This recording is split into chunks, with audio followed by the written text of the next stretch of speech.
All right, we're going to show you how to do different camera stuff today through the microscope. So let's get going. All right, step one is get a Jenny. All right, the real step one is you're going to need to get a camera adapter to go with your microscope. So there are multiple companies that make them depending on what scope you have. We have a Zeiss Pico here, and so I actually have the Zeiss converter right here. So you can see there are different ones based on whether or not you have a full frame or a crop sensor camera. Go ahead and just, if you don't know the difference between those, I'm happy to help you out. Just leave a comment below. As far as what the camera I have, this is a Canon EOS RP, and so this is a mirrorless version of their camera. You can see I got a couple different setups here. This is going to be your most important thing to have. It is a adapter, so you do not have to charge a battery. So this actually runs off of AC power that runs inside here. You'll notice there is an SD card in here. That is because when I record, if I don't have the SD card in there, it actually throws an error code saying there's no SD card, and then there's a big thing on the bottom saying no SD card, which is not really a great thing for the camera. Two different setups here as well. So it's USB-C that's going to connect directly to the computer, and when I go to take pictures, all I have to do is pull up Canon's own software. I'll show you that in a minute. And then the third thing we have here, this is a mini HDMI connector, and that runs into an Elgato capture card, and that is how we actually capture the videos you've seen on this channel as well. You're going to need to have different adapters. These are usually going to be T-mounts depending on which company you have, and this is a EOS R2 T-mount adapter as well. So that's the basic setup as far as the camera. I'll talk about a little bit more about kind of how we set everything up. Two more things that I found to be incredibly useful. First off, you're going to want to have a photo-specific mirror. I really like these from Zurich. I'll drop a link below.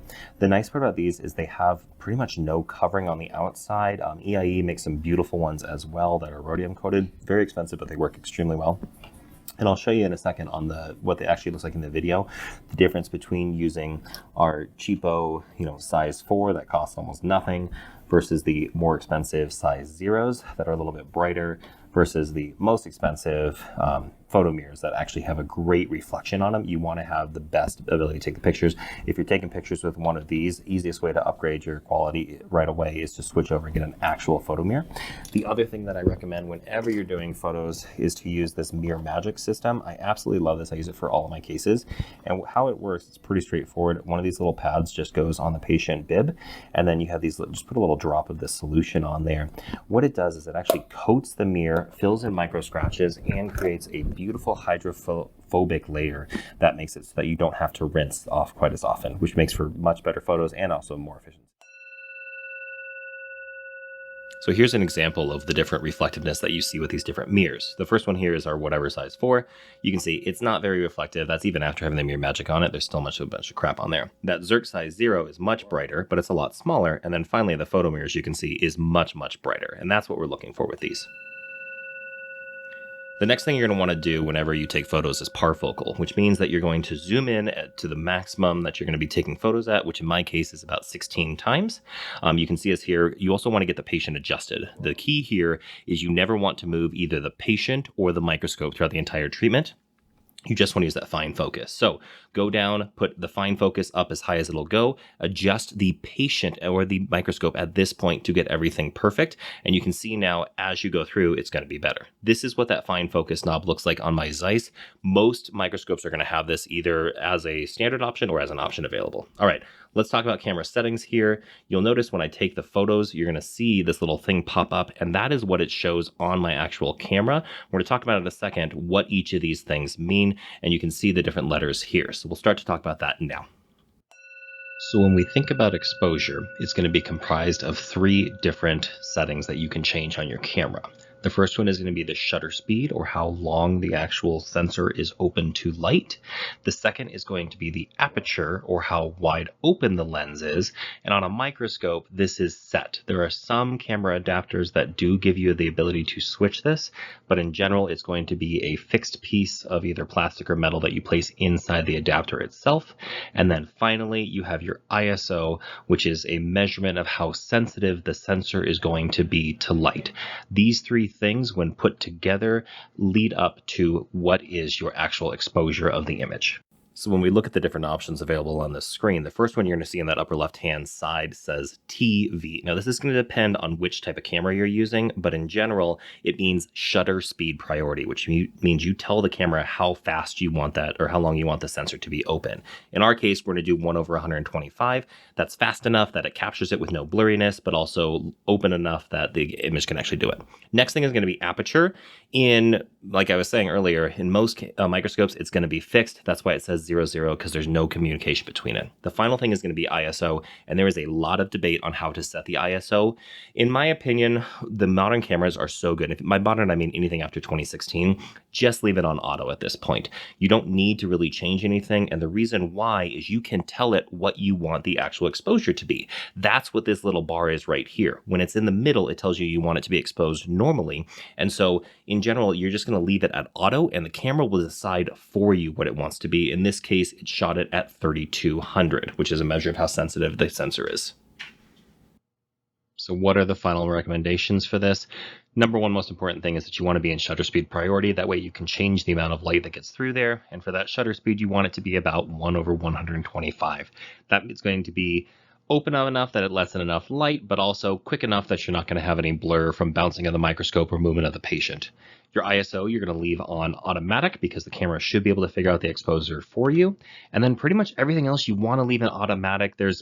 You can play around with white balance. You can do all this other stuff. The cameras these days, if you have a modern camera, which modern is anything, probably after 2016, you should be totally fine to just let the camera do it for you. And then if you notice there's issues, go ahead and reach out. I'm happy to take a look at this and see if there's anything we can do to make the photos better. But try to keep things simple. The more simple it is, the more likely you're going to be to actually use it. So for our final part today, I'm going to show you how to use the software. Once it pops up, you're going to see all these different numbers here. I'll zoom in for you right here.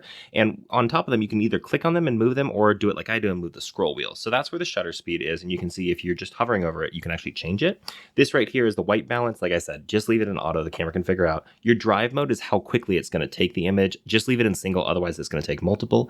Metering is how the camera figures out what the exposure should be. I like to leave it on that, which is evaluative. ISO we've already talked about, leave that one on auto.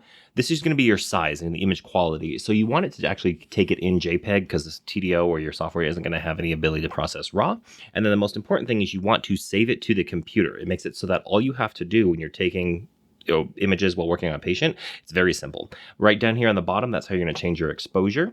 One cool thing you can do with this is you can actually have it pop open and show a live view. So this is really great if you're training a new assistant or if you're have a student there, whatever it may be. You can actually show them exactly what you are seeing while you're working on the case, which is kind of cool.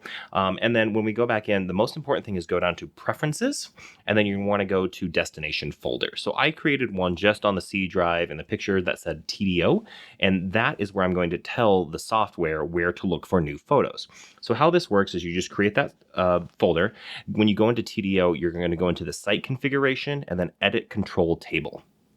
Once inside there, go over to workstation settings, and you'll see on the remote camera, I already have it set to folder monitor. It's going to default to Breeze systems. Folder monitor is a nicer way to have the camera do everything for you, and then you can choose which folder you want to monitor.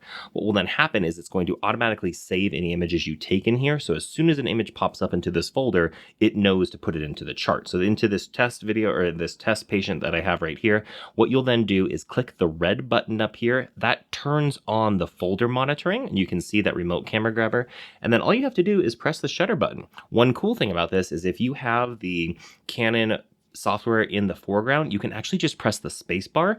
What's also nice about that is then your assistant can also take the image for you. That's why we have keyboards that have multiple Bluetooth capabilities, so they can actually control my computer as well. So if I need to hold back a cheek or something with my other hand, I can tell them to take the photo, and then it automatically puts it into the chart for you, which is very nice as well. That way everything's done automatically.